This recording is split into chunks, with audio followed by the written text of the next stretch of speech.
रामकृष्ण हरी. तर चला तर आज आपण मेथीचे पराठे करूया. मेथीचे पराठे करण्यासाठी मी इथे गव्हाचं कणिक घेतलेलं आहे. धुवून बारीक चिरून मेथी घेतलेली आहे. आलं, लसूण, मिरची, जिरं वाटून घेतलेलं आहे. त्याच्यानंतर थोडंसं लाल तिखट, धणेपूड, हळद, चवीपुरतं मीठ घेतलेलं आहे. चला तर आधी आपण कणिक मळून घेऊया. कणिक मळण्यासाठी मी कणिक परातीत घेतलेली आहे. त्याच्यात थोडंसं तेल घातलेलं आहे आणि जे वाटण केलेलं ते ॲड केलेलं आहे.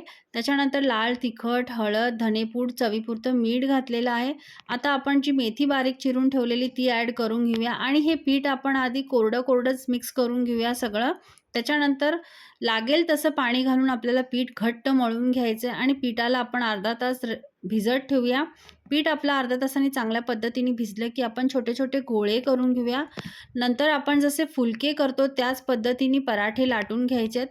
तुम्ही बघू शकता इथे मी एक पराठे लाटून घेतलेले आहेत. त्याच्यानंतर मी एका साईडला तवा ठेवलेला आहे. आता हे तवा तापलेला आहे त्याच्यावरती एक 4-5 थेंब तेलाचे सोडून आपल्याला पराठे चांगल्या पद्धतीने भाजून घ्यायचे आहेत एक-एक.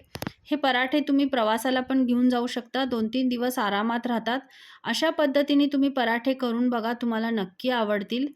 तर आपले पराठे आता इथे तयार आहेत. तुम्ही बघू शकता. तुम्ही पण नक्की ह्याच पद्धतीने पराठे करून बघा.